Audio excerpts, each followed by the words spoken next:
de enero. Todos unánimes juntos ha sido el título de la serie. Es una fórmula, ¿verdad?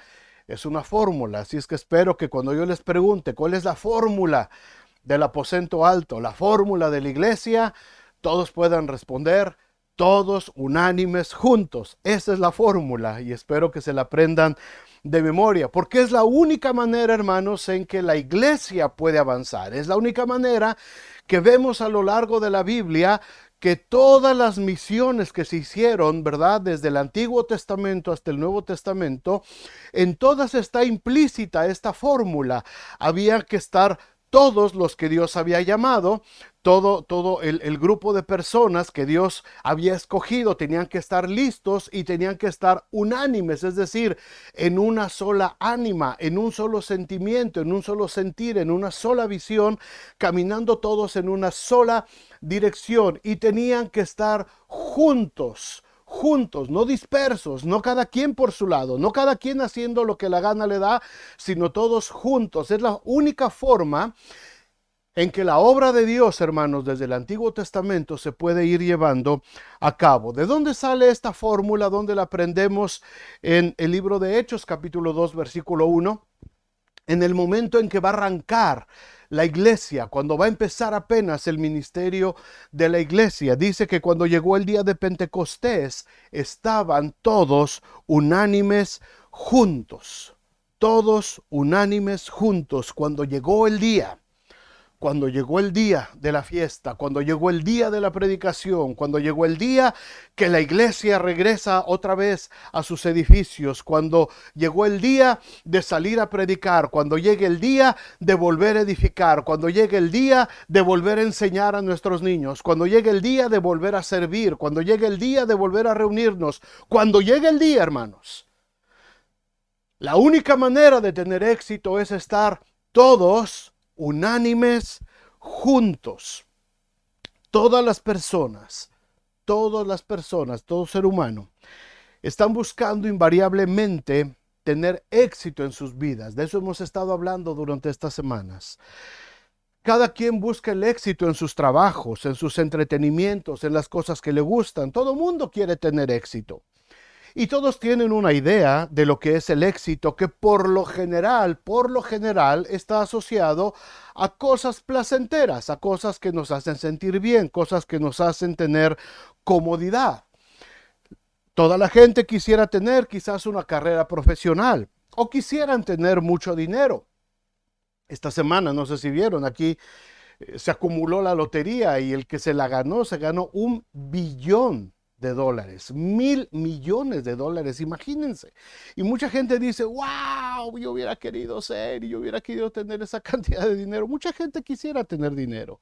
Otros quisieran tener cierto tipo de carro, quisieran tener cierto tipo de vida, poder viajar, poder tener las vacaciones que siempre han deseado. Para mucha gente, el éxito es poder viajar, poder tener cosas, poder adquirir bienes materiales. Y cada quien tiene un concepto diferente del éxito.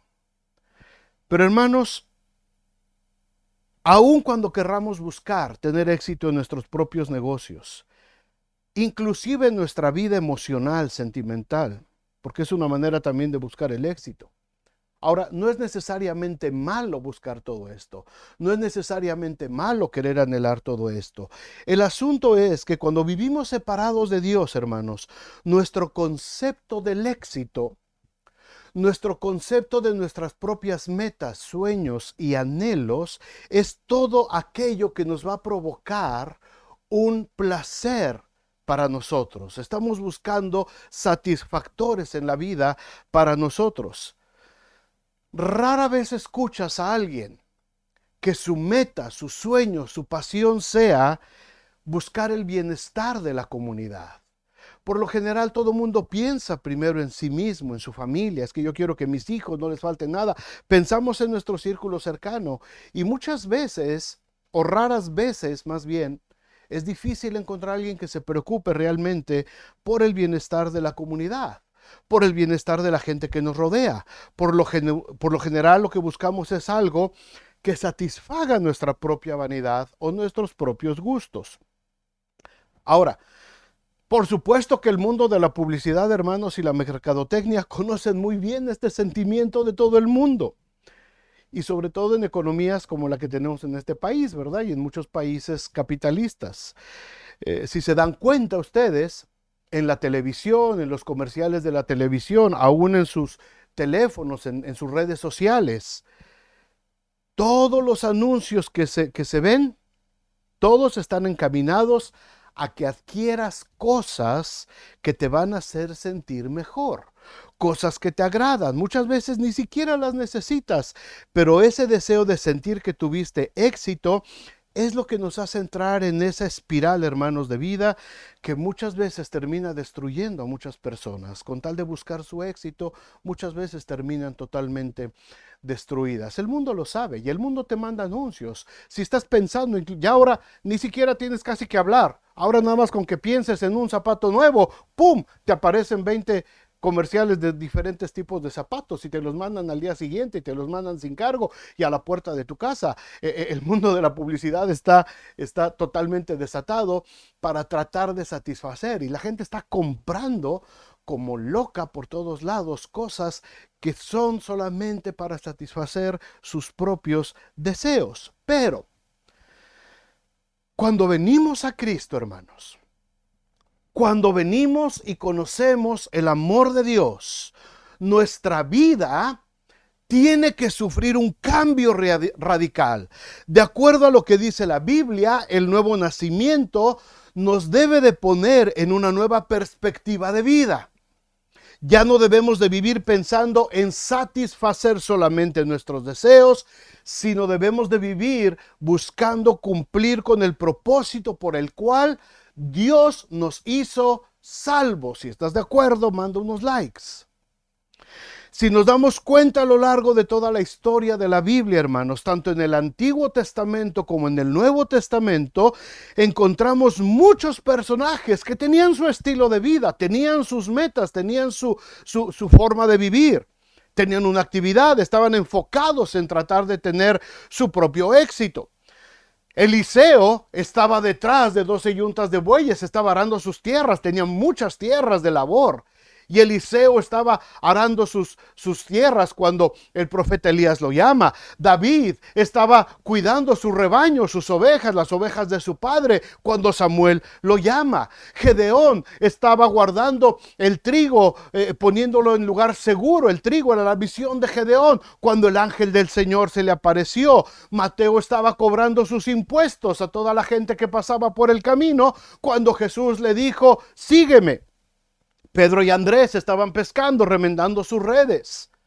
Cuando Jesús les dijo: vengan en pos de mí, yo los haré pescadores de hombres. Hermanos, cuando Dios llama a todos estos personajes que tenían su vida, tenían sus actividades, tenían sus propias metas, pero cuando Dios los llama, hermanos, su vida cambia radicalmente. Sus metas se convierten ahora en otras metas. Ya no viven para agradarse a sí mismos, sino para agradar a Dios y ser parte de ese plan.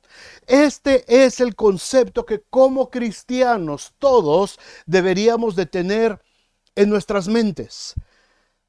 La verdad es que muchos vienen a Cristo. Mucha gente se convierte, llega a las iglesias, se convierte, se hacen parte de la iglesia, se congregan, participan dentro de la iglesia, dan sus diezmos, ofrendan, asisten regularmente a la iglesia, pero sus vidas siguen enfocadas a realizar sus propias metas, a buscar su propio éxito. La diferencia es que ahora incluyeron a Dios como parte de otra actividad de su vida. Y Dios es el domingo en la mañana. Y a partir del domingo en la tarde, hasta toda la semana, hasta el sábado en la noche y hasta el domingo nuevamente en la mañana, es buscar mis propios anhelos, seguir buscando mis propias metas. Cuando Cristo viene a tu vida, tus metas, tus sueños, tus anhelos se tienen que redirigir hacia donde Cristo quiere ahora que tú seas parte. Cuando yo veo en la Biblia, hermanos, cuando yo veo en la Biblia todo esto, me encuentro que nuestra mente debe de cambiar totalmente. Nuestro enfoque debe de cambiar totalmente. Nuestra vida debe de convertirse, como dice Pablo, para poder agradar a aquel que nos tomó por soldados. Todo lo que hago en mi vida, todo lo que hago para mi familia, todo lo que hago en mi trabajo, todo lo que hago en mis negocios, ahora todo tiene que enfocarse a cumplir con el propósito por el cual Dios me llamó y me salvó. Ahora bien, una vez que entendemos esto, hermanos, debemos entender cómo funciona la vida cristiana. No es una vida solitaria. Escuchen esto, por favor. La vida cristiana en ningún momento es una vida solitaria. Y el éxito al que fuimos llamados, a la misión a la que fuimos llamados por el Señor, no se trata de un esfuerzo personal, sino de un esfuerzo de grupo llamado iglesia.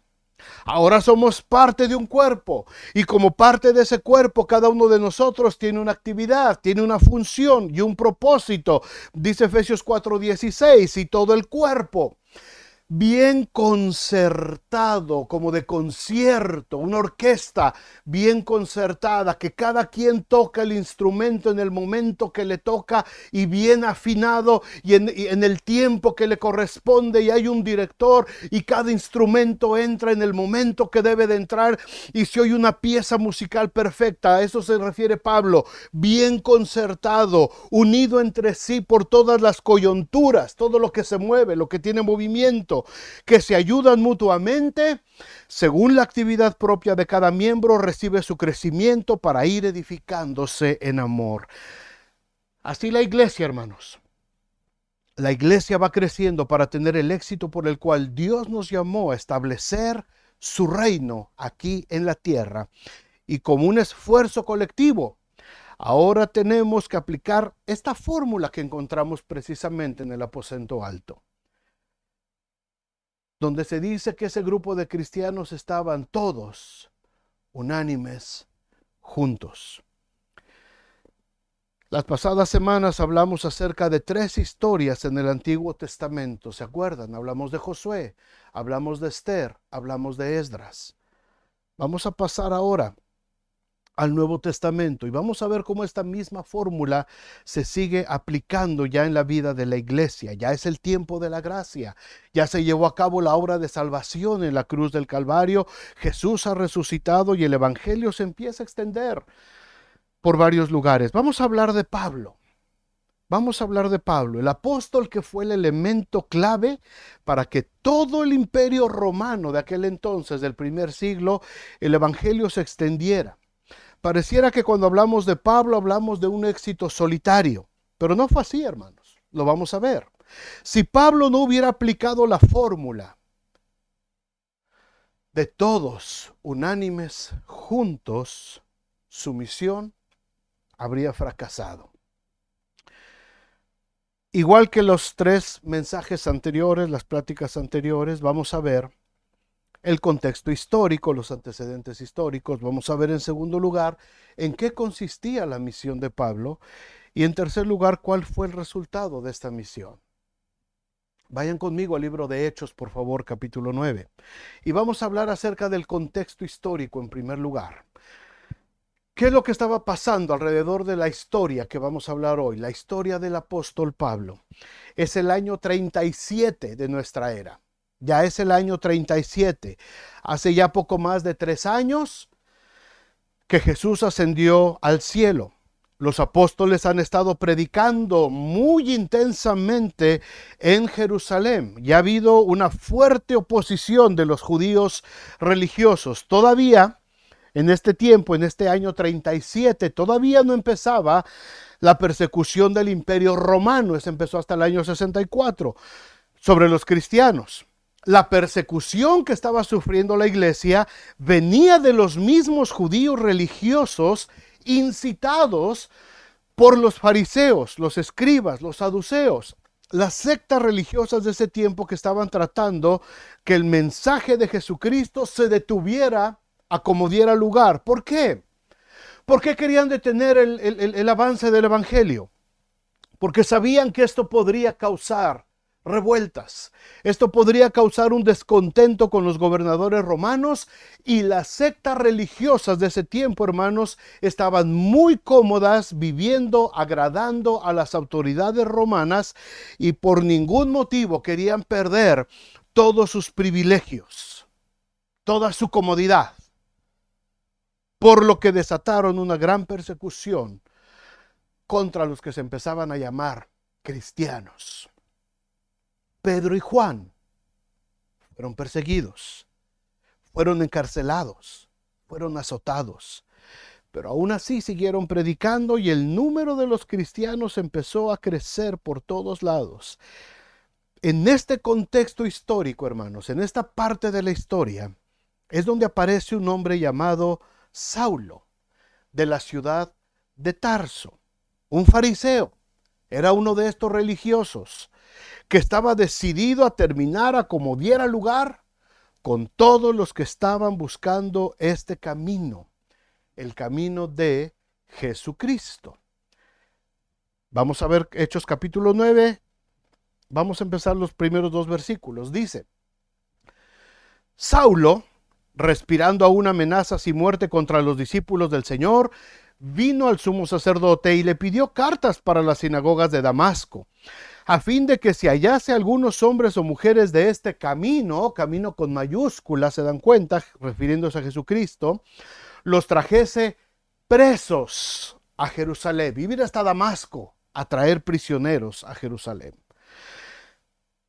Saulo de Tarso ya había sido testigo unos meses antes de la muerte de un hombre llamado Esteban, y él había consentido en su muerte. Y en su celo, pensando que estaba agradando a Dios, estaba arrasando, hermanos, a los cristianos hacia las cárceles, estaba separando a las familias, estaba lastimándolos, estaba echándolos en los calabozos con tal de que dejaran de predicar a Cristo resucitado. Es en ese esfuerzo personal, hermanos, esfuerzo individual de Saulo de Tarso, cuando Dios lo encuentra. Su misión hasta ese momento, el propósito de su vida, el éxito que él estaba buscando de manera personal, era borrar completamente todo rastro a los seguidores de Jesús. Era su misión personal, era lo que él se había propuesto y lo que quería lograr. Sin embargo, cuando Jesús lo encuentra en el camino a Damasco, su vida cambia. Su visión y su misión cambian totalmente. Dios le da una nueva misión, Dios le da un nuevo propósito en su vida. Vamos a seguir en el relato, versículo 3. Mas yendo por el camino, aconteció que al llegar cerca de Damasco, repentinamente le rodeó un resplandor de luz del cielo, y cayendo en tierra oyó una voz que le decía: Saulo, Saulo, ¿por qué me persigues? Él dijo: ¿quién eres, Señor? Y él le dijo: yo soy Jesús a quien tú persigues. Dura cosa te es dar coces contra el aguijón. O sea, estar pateando un aguijón. Él, temblando y temeroso, dijo: Señor,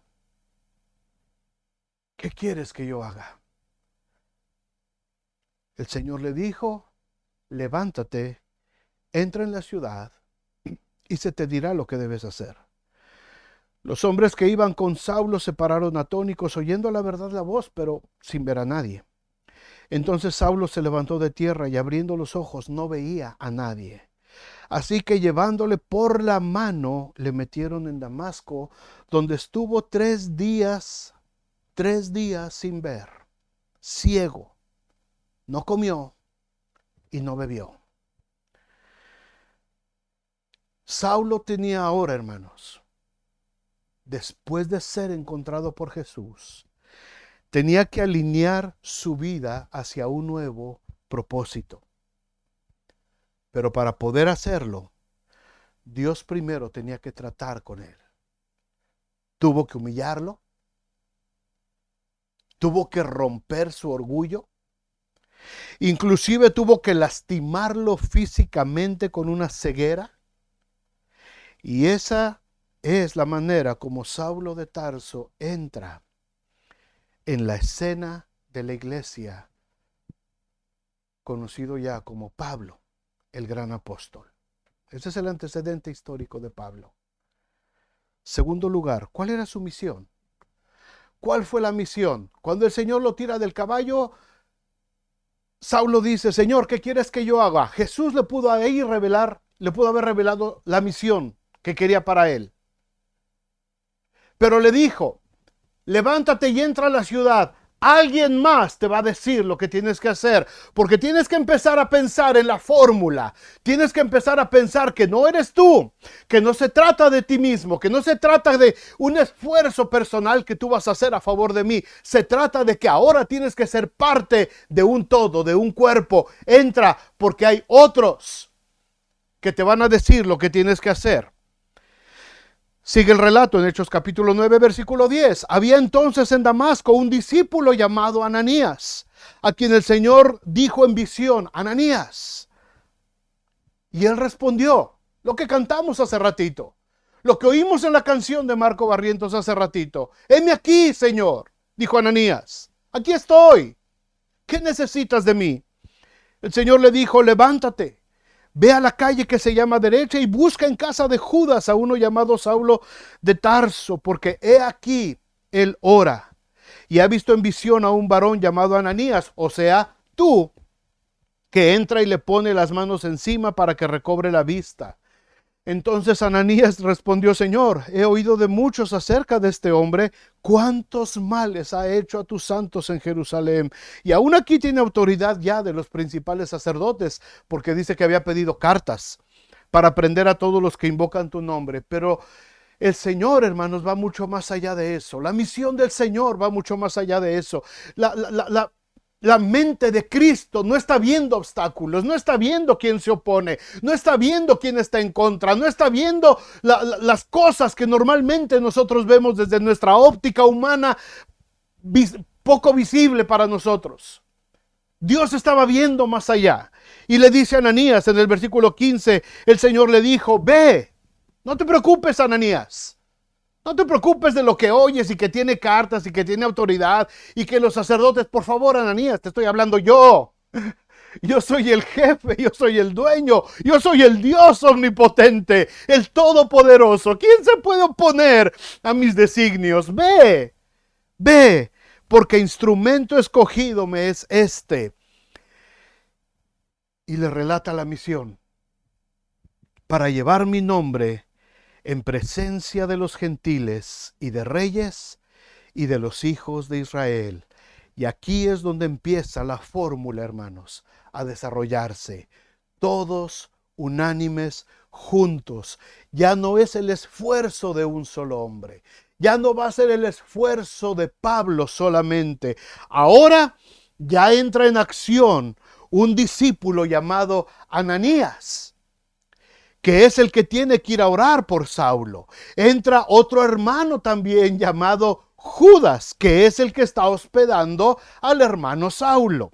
Ahora la pregunta es, hermanos, ¿podía Dios darle directamente las instrucciones a Saulo de lo que iba a hacer y dejarlo seguir, que siguiera predicando solo? Claro que sí. Pero como lo hemos estado viendo, hermanos, a lo largo de todas estas historias, Dios siempre va a usar a un pueblo. Dios siempre va a usar a su pueblo. En el Antiguo Testamento fue Israel. En el Nuevo Testamento es la iglesia. Siempre son esfuerzos de grupo, es trabajo de equipo, de un conjunto de personas que han sido llamados para anunciar las virtudes de aquel que nos llamó de las tinieblas a su luz admirable. Siempre va a ser un grupo de personas, nunca van a ser esfuerzos solitarios, nunca van a ser esfuerzos individuales. Siempre tenemos que estar todos unánimes juntos. Antes de seguir adelante en la historia, aquí se añade otro elemento, hermanos, a la fórmula, que quizás no nos suene tan agradable. Se los menciono y más adelantito lo vamos a ver un poquito más despacio. El versículo 16 dice, porque yo le mostraré cuánto le es necesario padecer por mi nombre. Ahí en tu casa, por favor, repítelo en voz alta. Varones, mujeres, jóvenes, si están los niños también ahí, por favor repitan todos este versículo.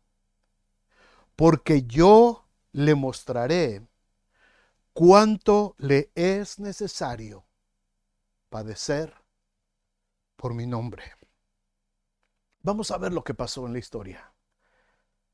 Ananías ora por él, recobra la vista, se bautiza, se alimenta, recobra las fuerzas y sabe que su nueva misión ya le fue declarada: llevar el nombre de Cristo en presencia de gentiles, de reyes y aún de los hijos de Israel. Eso es lo que tenía que hacer. Entendió lo que pasó, creyó en Cristo, recobró fuerzas y pensó que así como había perseguido a los cristianos, ahora tenía que predicar igual que ellos. Vamos al versículo 20. Enseguida dice, o sea, después de que se recuperó, comió, ya vio, se bautizó, estuvo feliz ahí, dice, enseguida predicaba a Cristo en las sinagogas, diciendo que este era el Hijo de Dios. Y todos los que le oían estaban atónitos y decían, ¿no es este el que asolaba en Jerusalén a los que invocaban este nombre? Y a eso vino acá para llevarlos presos ante los principales sacerdotes. Ya todo el mundo sabía quién era y sabían, ya había corrido la noticia de que traía cartas para encarcelar a los cristianos. 22. Pero Saulo, fíjate bien esta expresión, Saulo mucho más se esforzaba. ¿Quién era el que se esforzaba? Saulo. Era un esfuerzo individual. Se trataba de él, se trataba de lo que él quería lograr, se trataba de lo que él había entendido que era ahora su misión, pero Saulo mucho más se esforzaba.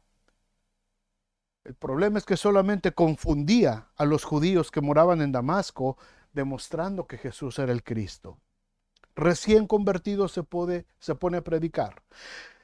Pero todavía Pablo, todavía no sabía que había una fórmula divina que seguir.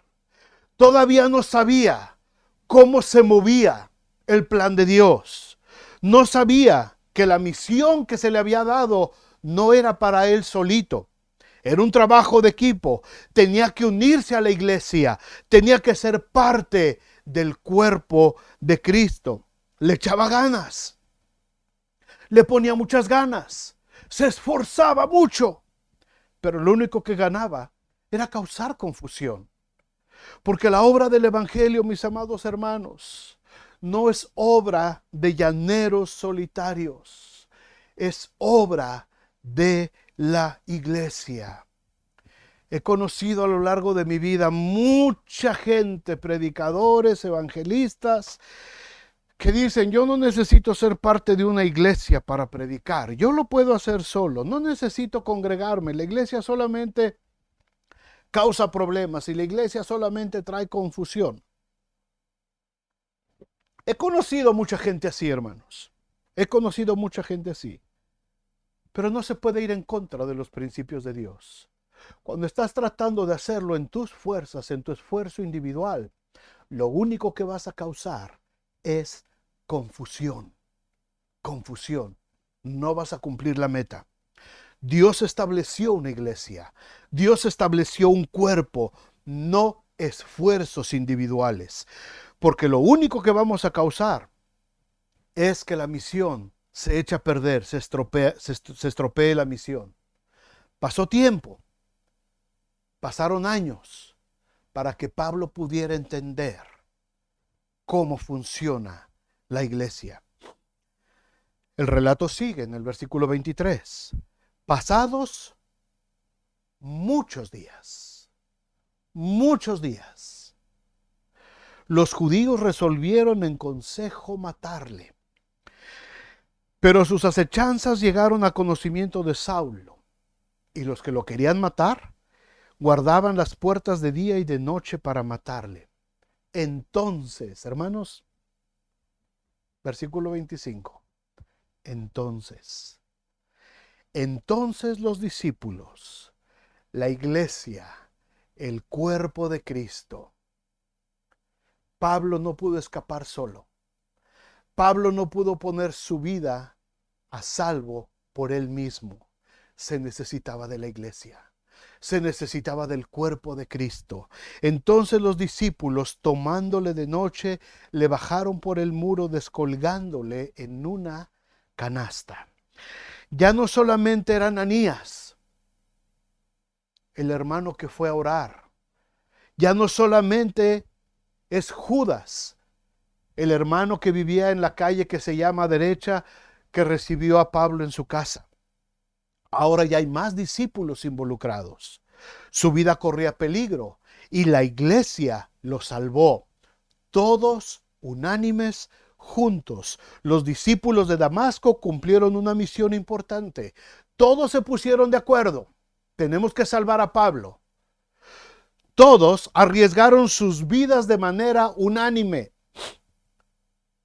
Todos se pusieron de acuerdo en una sola visión, en una sola misión. Hay que salvar a este hombre. Consíguete una canasta. A ver, tú ve y consigue una cuerda. Mira, más o menos mide 20 metros de largo, 30, 60 pies de alto la muralla. Necesitamos una cuerda larga, grande, resistente. La canasta también tiene que estar bien armada, bien fuerte para soportar el peso de este hombre. Tú traes la canasta, tú ve a conseguir una cuerda. Ustedes, nos vemos a tal hora en la noche. Se tuvieron que poner de acuerdo.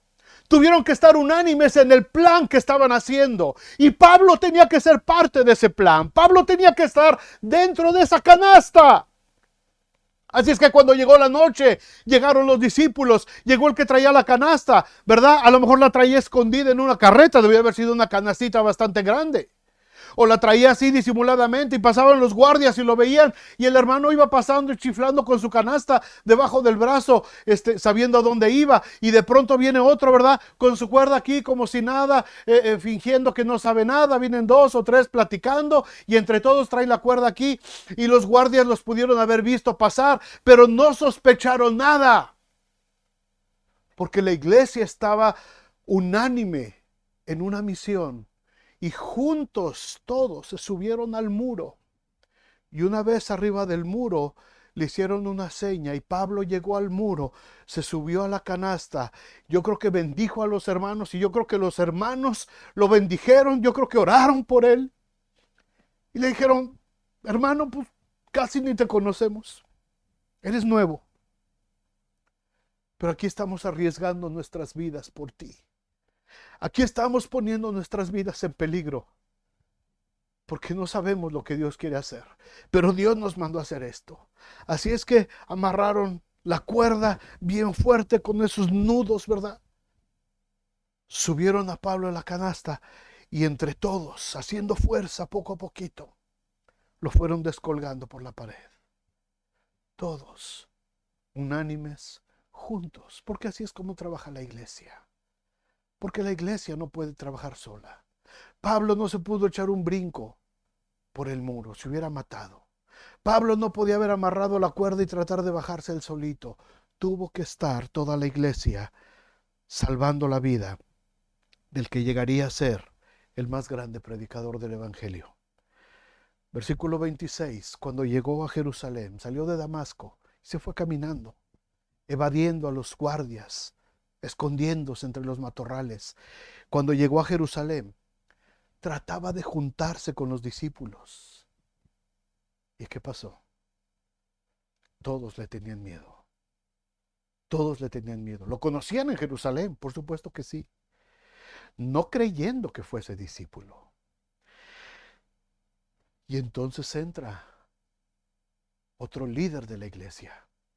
Entonces Bernabé, tomándole, lo trajo a los apóstoles y les contó cómo Saulo había visto en el camino al Señor, el cual le había hablado, y cómo en Damasco había hablado valerosamente en el nombre de Jesús.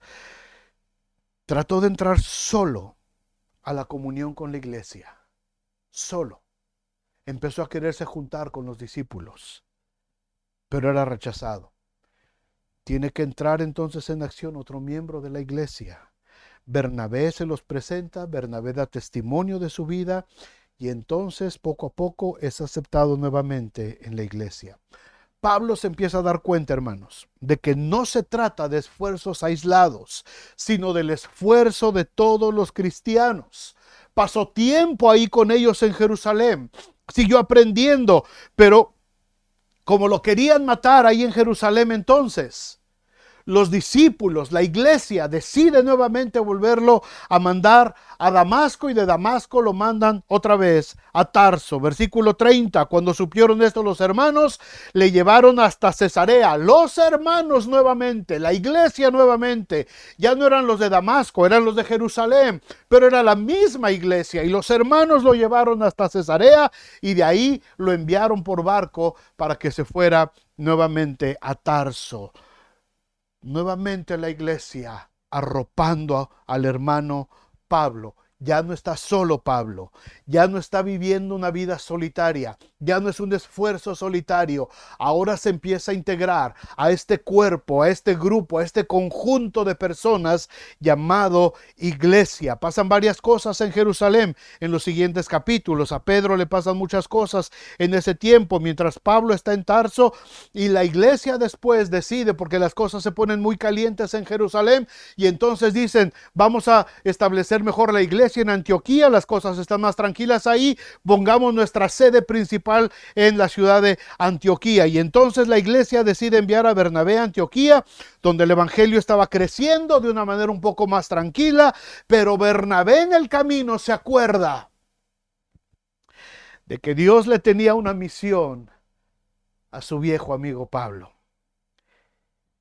Capítulo 11 de Hechos, versículo 25. Después fue Bernabé a Tarso.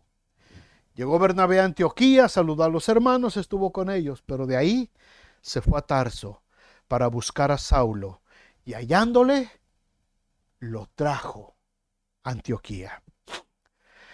Y se congregaron allí todo un año con la iglesia, y enseñaron a mucha gente, y a los discípulos se les llamó cristianos por primera vez en Antioquía. Yo no sé si a Pablo le debemos ese sobrenombre todos. No sé si por causa de Pablo nosotros nos llamamos cristianos ahora. Pero estando Pablo con Bernabé en Antioquía, fue cuando a la iglesia se les empezó a conocer por el nombre de cristianos. Pablo ya había entendido, hermanos, que no podía hacer nada solo, que ahora era parte de un gran movimiento, que Dios tenía gente por todos lados, y que el éxito de su misión radicaba en ponerse en contacto con toda la iglesia, unir esfuerzos, luchar juntos para que el reino de Cristo se extendiera. Ya estaba bien sintonizado ahora con los demás líderes. Ya no le tenían miedo, ahora él era uno de los maestros en la iglesia. Ya había pasado por su curso de discipulado que le dio Bernabé. Ya había estado todo un año aprendiendo y estudiando juntamente con Bernabé. Era parte activa de la iglesia, era miembro de la iglesia. Entonces viene el complemento de la fórmula para llevar a cabo la misión. Hechos capítulo 13 empieza diciendo el versículo 1. Había entonces en la iglesia que estaba en Antioquía profetas y maestros. Estaba Bernabé, estaba un hermano llamado Simón que se llamaba Níger, estaba Lucio de Cirene, estaba Manaén, el que se había criado junto con Herodes, el tetrarca, y estaba Saulo. Y ya no es al que le tenían miedo, ya no es Saulo el que causaba confusión. Ya no es Saulo el que se metía en problemas solo. Ya no era Saulo el intempestivo que quería hacer las cosas por él mismo. Ahora Saulo está considerado dentro del grupo de profetas y maestros que estaban en la ciudad de Antioquía. Versículo 2 dice, ministrando estos al Señor y ayunando, dijo el Espíritu Santo, apartadme a Bernabé y a Saulo para la obra a que los he llamado. Entonces, habiendo ayunado y orado, les impusieron las manos y los despidieron. Estaban todos los hermanos de Antioquía, todos los hermanos de la iglesia de Antioquía. Estaban unánimes, ministrando al Señor, ayunando, cuando el Espíritu Santo habló y juntos, en unidad, les impusieron las manos y los enviaron. Hermanos, así es como se hace la obra de Dios. Así es como funciona el reino de Dios. A partir del versículo siguiente, hermanos, empieza la aventura más emocionante, más asombrosa, escrita después de los evangelios en la historia del Nuevo Testamento. Todos conocemos esta historia como los viajes misioneros de Pablo. En cada viaje hubo muchos discípulos involucrados, todos haciendo una función especial para que la misión tuviera éxito. Unos servían de guías, otros servían de hospedadores, otros ofrendaban, otros proveían transporte, otros oraban, otros escribían, otros daban de comer, pero todos estaban unánimes por donde quiera que estuvieran Pablo y sus acompañantes que fueron caminando por todos esos lugares. Pablo ya no estaba solo. Pablo ya no estaba haciendo un esfuerzo solitario. Ahora Pablo andaba junto con Bernabé. Y cuando no estaba con Bernabé, estaba con Silas y también con Timoteo y con Lucas. Y después andaba con Priscila y Aquila. Andaba con Onesíforo, andaba con Filemón, andaba con Tito. Pablo había entendido que la iglesia funciona como un solo cuerpo. No es obra de una persona. La iglesia es un cuerpo y como tal tiene que funcionar. Todos sabían que había una sola misión y tenían que permanecer juntos. No importaba dónde estuvieran. No importaba si estaban en Colosas, en Éfeso, en Antioquía, en Grecia, en Roma, en Tesalónica, en Filipos, en Macedonia, en Corinto. De pronto, este perseguidor de la iglesia se convierte en elemento de unión.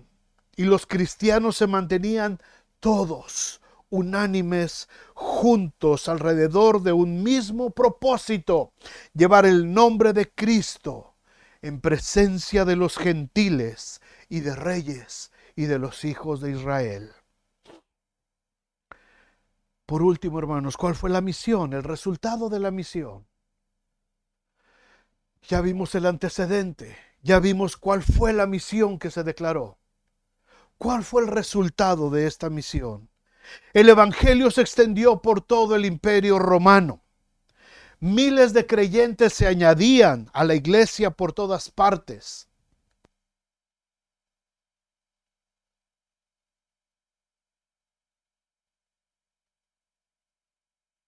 El evangelio se fortalecía por todas las regiones. Se escribe toda la doctrina que daría fundamento a la iglesia a lo largo de los siglos. Y la fórmula del aposento alto, hermanos, se sigue desarrollando por todas partes. Recuerdan que al principio les dije que se añadía otro elemento a la fórmula. Todos lo leímos hace ratito, Hechos 9:16. Porque yo le mostraré cuánto le es necesario padecer por mi nombre. Yo le mostraré cuánto le es necesario padecer por mi nombre. Cuando el Señor le dijo a Ananías esto, no era solamente, hermanos, un mensaje para Pablo. Era un mensaje para la iglesia. Para la iglesia que se estaba formando por todos lados. Muchas veces yo mismo he leído esto varias veces y he escuchado predicaciones sobre esto y a veces decimos, ay, pobre Pablo, la que le esperaba. Dios lo iba a hacer padecer por su nombre. Dios le iba a hacer pagar por todo el daño que había hecho. Y pensamos a veces, ay, pobre Pablo, la que le esperaba. Pero el mensaje, hermanos, el mensaje no era para una persona, no era para Saulo de Tarso. Porque la iglesia no es el resultado de un trabajo individual. Así es que este mensaje, hermanos, así es que esta advertencia era para toda la iglesia, para toda la iglesia. Y al poco tiempo, hermanos, de terminar los viajes misioneros, poco tiempo después de terminar los viajes misioneros, iba a iniciar un cuarto viaje misionero Pablo, pero ya no pudo. Pablo es decapitado en Roma. Y a partir de ahí se desatan más de 200 años, casi 250 años de intensa persecución en contra de la iglesia por parte del Imperio Romano.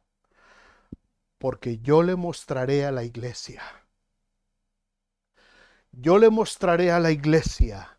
cuánto le es necesario padecer por mi nombre. A lo largo de 20 siglos, hermanos, a lo largo de 20 siglos, el trabajo de aquellos cristianos junto con Pablo, el resultado de la misión que se le encomendó a Pablo y a toda la iglesia en ese entonces, nos alcanza hasta el día de hoy. Tanto que aquí estamos nosotros hablando de ellos. Y hasta que Cristo venga, seguiremos hablando de ellos. Pero hermanos, escuchen por favor con mucha atención esto que les voy a decir. Atentos, por favor. Varones, mujeres de la iglesia, de aquí de South Bend y donde quiera que te congregues, en cualquier lugar. Este elemento del versículo 16 del capítulo 9 de Hechos es parte del éxito de la misión. Porque para establecer el reino de Dios en nuestras comunidades, no va a bastar con que estemos todos unánimes juntos. Tenemos que saber que si realmente hemos nacido de nuevo, si realmente somos los cristianos que decimos que somos, tenemos que entender que vamos a padecer por causa del Evangelio de Jesucristo. Yo sé que no te gusta oír esto y quizás a muchos no les gusta oír. A muchos les gusta oír que Cristo vino a darnos libertad y que ahora todo es felicidad y que ahora, aleluya, Cristo vive y que felicidad y Cristo me va a bendecir y Cristo me va a prosperar. Pero yo te digo lo que dice la palabra de Dios. Y la palabra de Dios dice que vamos a padecer a causa del nombre de Jesucristo. A causa del evangelio que hemos abrazado. A causa de ese evangelio que nos ha salvado, que nos ha limpiado y que nos ha purificado. Vamos a padecer por causa del nombre de Cristo.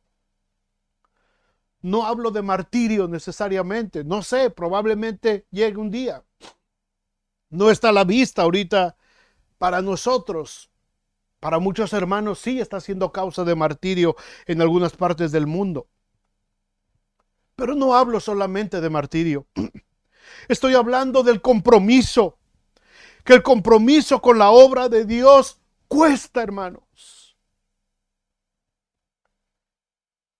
El compromiso con la obra de Dios es trabajo, es cansancio, es aprender a soportarnos unos a otros, es entender que solos no lo podemos hacer, es entender que no es problema del pastor o problema de los líderes, es aprender a sacrificar nuestra comodidad.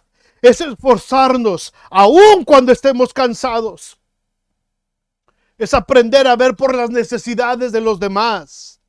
Es entender que mis sueños y mis metas ahora se deben de alinear al propósito de Dios.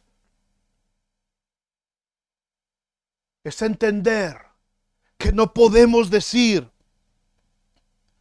yo puedo ser cristiano sin necesidad de congregarme. Yo sé que Dios me oye donde quiera que esté, vaya o no vaya a la iglesia, Diosito me oye. No se trata de que Dios te oiga. Se trata de que tú oigas a Dios. Se trata de que nosotros escuchemos la voz de Dios. Se trata de que nosotros nos despojemos de todo nuestro orgullo, vanidad, de toda nuestra carne. Se trata de pagar el precio y de padecer por el nombre de Cristo. Si no estamos dispuestos a hacerlo, hermanos, algunos dirán, no, esta iglesia a mí no me gusta porque aquí hablan de, no, yo me voy a otra iglesia donde me motiven y donde me hagan sentir que soy un supercampeón. Está bien, vete a donde quieras. Pero déjame decirte y escucha bien esto. Si no estamos todos dispuestos a pagar el precio y a padecer por causa del nombre de Cristo, vamos a perder a la siguiente generación. Vamos a perder a nuestros hijos. Vamos a perder a nuestros jóvenes.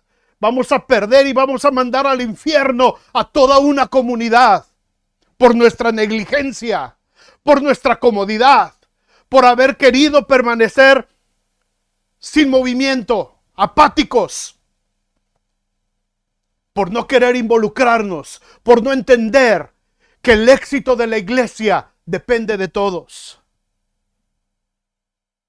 Porque yo le mostraré a la iglesia cuánto le es necesario padecer por mi nombre.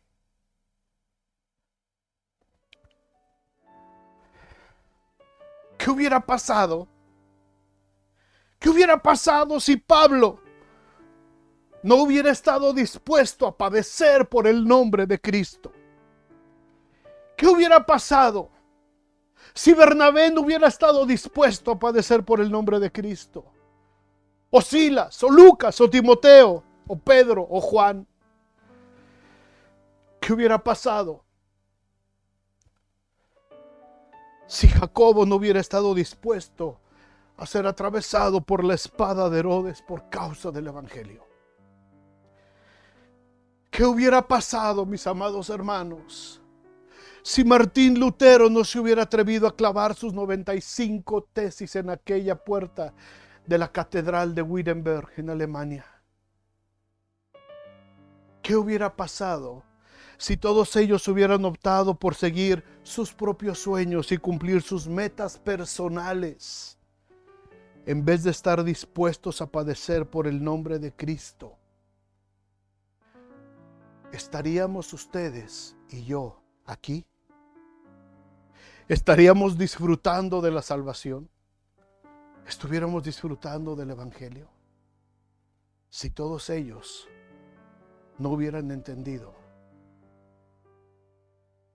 que tenían que aprender a padecer por el nombre de Cristo. Pablo, hermanos, Pablo aprendió que era necesario padecer por el nombre de Cristo. Y vaya que padeció. Vaya que padeció. Segunda de Corintios 11:23 dice Pablo: ¿son ministros de Cristo? Como si estuviera loco hablo, dice Pablo. Si ustedes son ministros de Cristo, yo más. En trabajos más abundante, en azotes sin número, en cárceles más, en peligros de muerte muchas veces. De los judíos, 5 veces he recibido 40 azotes menos uno. 5 veces lo azotaron, 39 veces cada azote con el látigo. 39 porque 40 la gente se moría. Solamente les daban 39. 5 veces se lo hicieron a Pablo. 3 veces fui azotado con varas. Una vez fui apedreado y me dejaron como muerto en la puerta de la ciudad. 3 veces he padecido naufragios. Una noche y un día he estado como náufrago en alta mar, en caminos muchas veces. En peligros de ríos, peligros de ladrones, peligros de los de mi nación, peligros de los gentiles, peligros en la ciudad, peligros en el desierto, peligros en el mar, peligros entre falsos hermanos, en trabajo y fatiga, en muchos desvelos, en hambre y sed, en muchos ayunos, en frío y en desnudez. Y además de otras cosas, lo que sobre mí se agolpa cada día es la preocupación. Es la preocupación por todas las iglesias. Es la preocupación por todas las iglesias. A los cristianos en este tiempo, y lo platicaba con algunos pastores esta semana, a muchos cristianos se les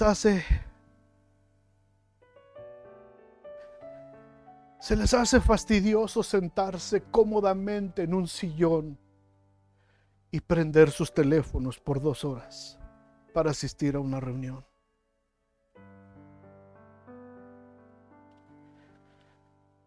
Trabajamos un poco en la obra del Señor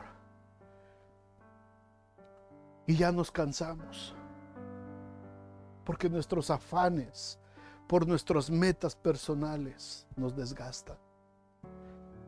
Hablan de nosotros y nos desanimamos. La pregunta que quiero dejarles, hermanos, es: si no estamos dispuestos a padecer por el nombre de Cristo, todos, unánimes, juntos, ¿cuánta gente va a dejar de escuchar que Cristo vino a darles libertad? Si nosotros no lo hacemos, ¿cuánta gente? ¿Cuánta gente? Si no estamos dispuestos a padecer por el nombre de Cristo, hermanos, ¿qué va a pasar con todos los niños que Dios puso en manos de nuestra iglesia? Ayer que estaba haciendo las listas,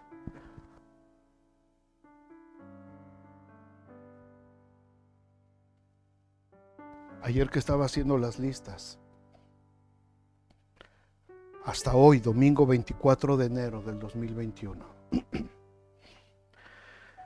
tenemos 15 bebés en el ministerio de Vida Nueva Babies, Cunero.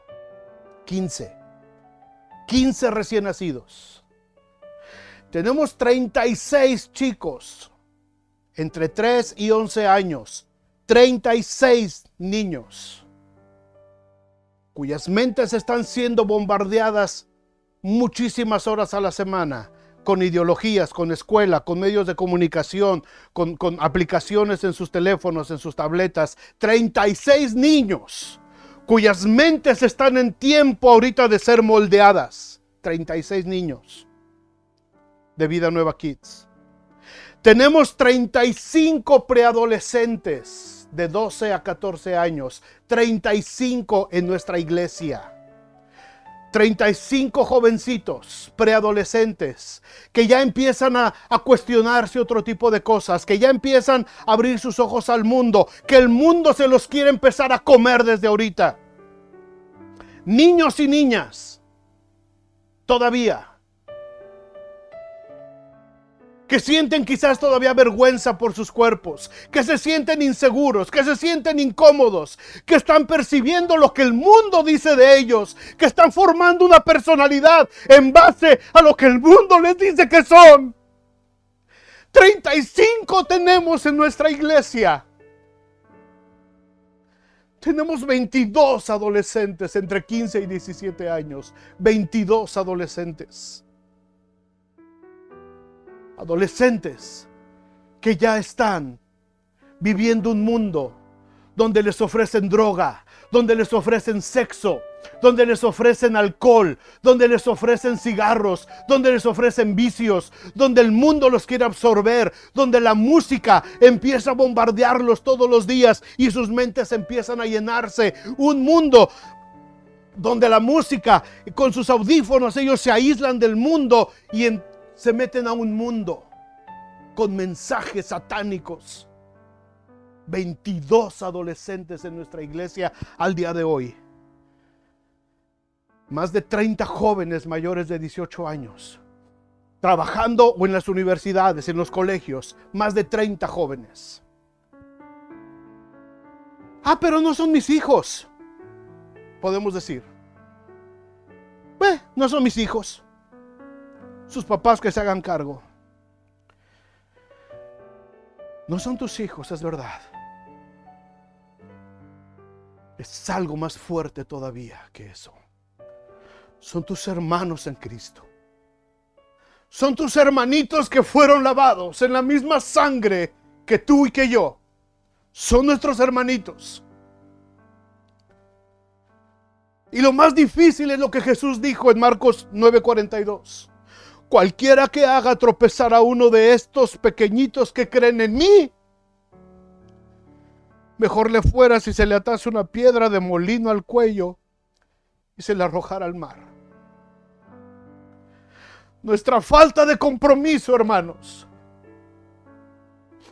Nuestra falta de unanimidad. Nuestras ausencias.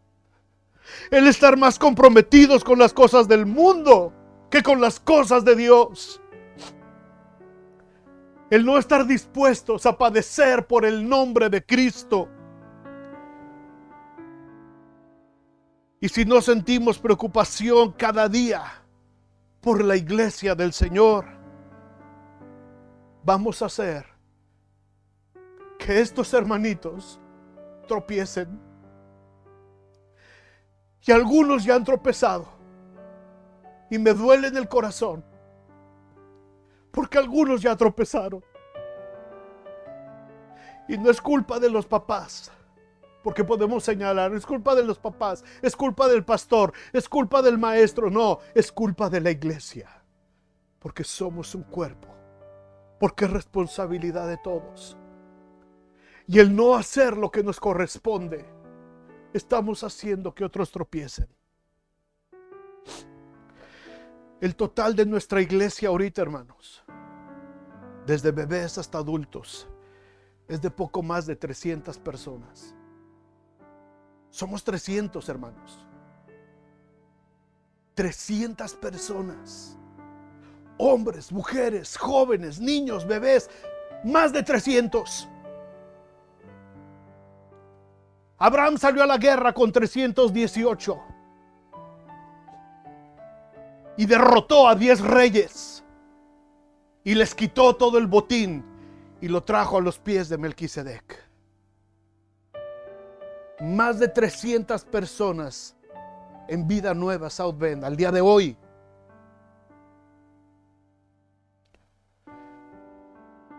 Mis amados hermanos, ¿se imaginan?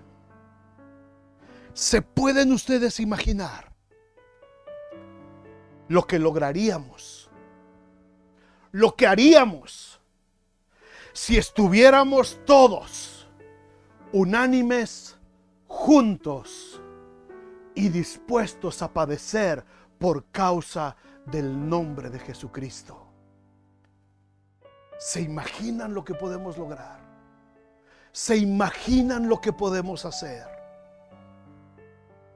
¿Se dan cuenta de que todos nuestros esfuerzos los estamos tirando hacia las cosas de este mundo, que se van a corromper, se van a acabar, se van a destruir? ¿Y cuánto estamos abonando a los tesoros en el cielo, donde ni el orín ni el moho corrompen, y donde ladrones no minan ni hurtan? Vale la pena pensarlo, hermanos. Vale la pena pensarlo. Y yo quiero que ustedes lo piensen. Cada uno, por favor. Cada uno de ustedes piénselo. Tenemos un ejemplo tremendo en la palabra de Dios. Les he dado 4 historias. 4 historias. Josué, Esther, Esdras y Pablo. si no entendemos, si no actuamos, es porque no queremos, es porque no nos interesa.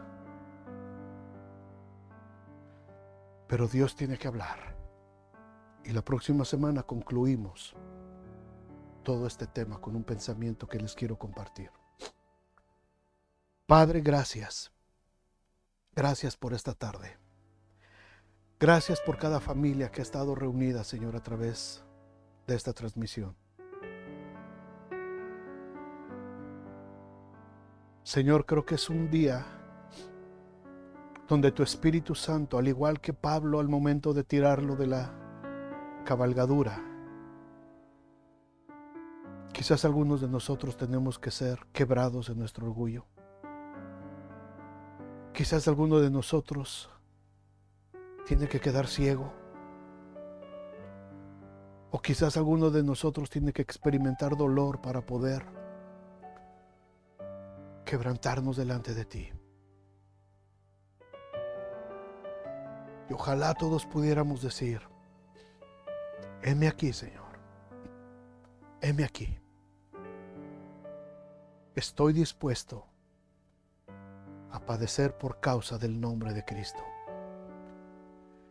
Estoy dispuesto a alinear mi vida, a alinear mi familia, mi trabajo, mis negocios. Estoy dispuesto a alinearlo todo por la causa de Cristo. Quiero ser parte de esta historia. Aquí estoy, Señor. Y somos un pueblo. Queremos movernos como un pueblo solamente, Padre. Ese pueblo de Dios que ha sido llamado para anunciar esas virtudes del que nos llamó de las tinieblas a su luz admirable. Un pueblo que pueda llevar tu gloria por todos lados. Un pueblo que pueda anunciar, predicar, compartir el amor de Dios. Heme aquí, Señor. Heme aquí. Yo no sé cuál será la respuesta de cada uno de mis hermanos que está conectado en esta tarde, Señor, allí en su casa. Yo no sé cuál será su respuesta. Tú estás hablando ahorita y estás diciendo: ¿a quién enviaré? ¿Y quién irá por la tierra por nosotros? Yo y mi casa serviremos a Jehová. Yo y mi casa decimos: aquí estamos, Señor. Aquí estamos. Nosotros vamos. Nosotros seguimos. Y en mi corazón, Señor, espero que estas 100 familias de esta iglesia, quizá todos puedan decir también: aquí estoy, Señor. Me sumo al esfuerzo, me sumo a la misión, me sumo a la iglesia, al cuerpo de Cristo. Yo no lo voy a hacer solo, necesito el cuerpo de Cristo. Gracias por la vida de Josué, gracias por la vida de Esther, gracias por la vida de Esdras, gracias por la vida de Pablo y de cada hombre y mujer que a lo largo de tu palabra nos hablan acerca de que la iglesia debe de estar todos unánimes juntos, dispuestos a padecer por causa de tu nombre. Y ahora, mis amados hermanos, que la gracia del Señor Jesucristo, el amor de Dios el Padre y la comunión con su Santo Espíritu sea con cada uno de vosotros, con vuestras familias y con todo el pueblo de Dios, ahora y siempre. Amén y amén. Que Dios les bendiga, hermanos. Los espero el miércoles a las 7